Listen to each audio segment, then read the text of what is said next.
Hey guys, Lord Naren White here, the Holy Ghost, the one true God, back with you with the next video in my series reading Heart of Darkness by Joseph Conrad.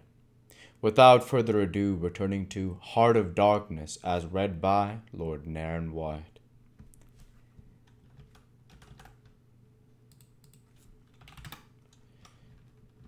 There was yet a visit to the doctor. A simple formality, assured me the secretary, with an air with an air of taking an immense part in all my sorrows. Accordingly, a young chap wearing his hat over the left eyebrow, some clerk, I suppose. There must have been clerks in the business, though the house was still as a house in a city of the dead, came up from somewhere upstairs and led me forth. He was shabby and careless, with ink stains on the sleeves of his jacket, and his cravat was large and billowy, under a chin shaped like the toe of an old boot. It was a little too early for the doctor, so I proposed a drink, and thereupon he developed a vein of joviality. As we sat over our vermouths, he glorified the company's business, and by I expressed casually my surprise at him not going out there. He became very cool and collected all at once. "I am not such a fool as I look," quoth Plato to his disciples, he said sententiously, emptied his glass with great resolution, and we rose. The old doctor felt my pulse, evidently thinking of something else the while. Good for there," he mumbled. He mumbled, and then with a certain eagerness asked me whether I would let him measure my head. Rather surprised, I said, "Yes," when he produced a thing like calipers and got the dimensions back and front and every way, taking notes carefully. He was an unshaven little man in a threadbare coat, like a gabardine, with his feet in slippers, and I thought him a harmless fool. "I always ask leave, in the interests of science, to measure the crania of those going out there," he said. "And when they come back too?" I asked. "Oh, I never see them," he remarked. "And moreover, the changes take place inside, you know." He smiled as if at some quiet joke.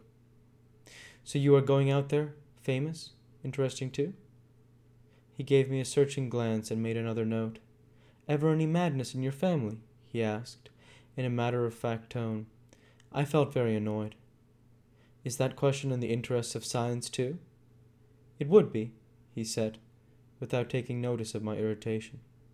"Interesting for science to watch the mental changes of individuals on the spot. But—" "Are you an alienist?" I interrupted.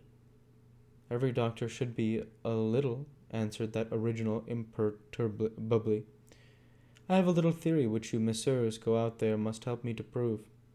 This is my share in the advantages my country shall reap from the possession of such a magnificent dependency.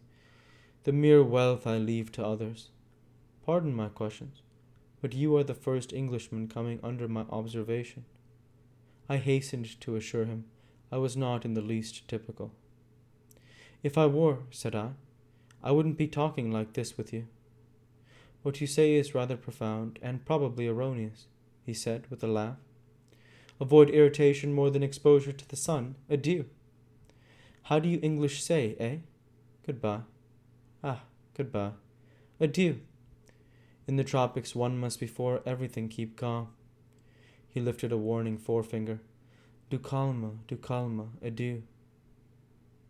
One thing more remained to do.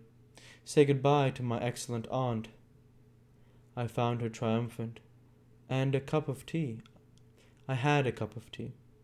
The last decent cup for many days, and in a room that most soothingly looked just as you would expect a lady's drawing room to look. We had a long quiet chat by the fireside. In the course of these confidences it became quite plain to me I had been represented to the wife of the high dignitary, and goodness knows to how many more people besides, as an exceptional and gifted creature, a piece of good fortune for the company, a man you don't get hold of every day. Good heavens! And I was going to take charge of a 2-penny halfpenny river steamboat with a penny whistle attached. It appeared, however, I was also one of the workers, with the capital, you know, something like an emissary of light, something like a lower sort of apostle.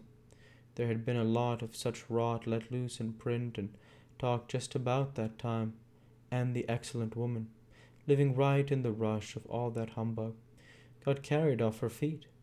She talked about weaning those ignorant millions from their horrid ways, till upon my word, she made me quite uncomfortable. I ventured to hint that the company was run for profit. You forget, dear Charlie, that the laborer is worthy of his hire, she said brightly.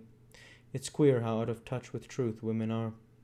They live in a world of their own, and there has never been anything like it, and never can be. It is too beautiful altogether, and if they were to set it up, it would go to pieces before the first sunset. Some confounded fact we men have been living contentedly with ever since the day of creation would start up, and knock the whole thing over. After this I got embraced, told to wear flannel, and be sure to write often, and so on, and I left.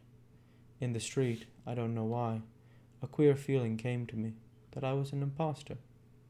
Odd thing that I, who used to clear out for any part of the world at 24 hours' notice, with less thought than most men give to the crossing of a street, had a moment, I won't say of hesitation, but of startled pause before this commonplace affair. The best way I can explain it to you is by saying that, for a second or two, I felt as though, instead of going to the center of a continent, I were about to set off for the center of the earth. I left in a French steamer, and she called in every blamed port they have out there, for, as far as I could see, the sole purpose of landing soldiers and custom house officers. I watched the coast. Watching a coast as it slips by the ship is like thinking about an enigma. There it is before you, smiling, frowning, inviting, grand, mean, insipid, or savage, and always mute with an air of whispering. Come and find out. This one was almost featureless, as if still in the making, with an aspect of monotonous grimness. The edge of a colossal jungle, so dark green as to be almost black, fringed with white surf, ran straight like a ruled line, far, far away along a blue sea whose glitter was blurred by a creeping mist. The sun was fierce. The land seemed to glisten and drip with steam. Here and there, grayish-whitish specks showed up clustered inside the white surf, with a flag flying above them, perhaps. Settlements some centuries old, and still no bigger than pinheads on the untouched expanse of their background. We pounded along, stopped, landed soldiers, went on, landed custom house clerks to levy toll in what looked like a god-forsaken wilderness, with a tin shed and a flagpole lost in it, landed more soldiers to take care of the custom house clerks, presumably. Some, I heard, got drowned in the surf, but whether they did or not, nobody seemed particularly to care. They were just flung out there, and on we went. Every day the coast looked like the same, as though we had not moved, but we passed various places, trading places with names like Grand Bassam, Little Popo, names that seemed to belong to some sordid farce acted in front of a sinister back cloth. The idleness of a passenger, my isolation amongst all these men with whom I had no point of contact, the oily and languid sea, the uniform somberness of the coast, seemed to keep me away from the truth of things, within the turmoil of a mournful and senseless delusion. The voice of the surf heard now and then was a positive pleasure, like the speech of a brother. It was something natural that had its reason, that had a meaning. Now and then a boat from the shore gave one a momentary contact with reality. It was paddled by black fellows. You could see from afar the white of their eyeballs glistening. They shouted, sang, their bodies steamed with perspiration. They had faces like grotesque masks, these chaps, but they had bone, muscle, a wild vitality, an intense energy of movement that was as natural and true as the surf along their coast. They wanted no excuse for a being there. They were a great comfort to look at. For a time I would feel I belonged still to a world of straightforward facts, but the feeling would not last long. Something would turn up to scare it away. And we'll go ahead and stop there for this week. As usual, I want to say thank you for watching, and I hope you enjoyed. Please like, comment, and subscribe, as it greatly helps the channel.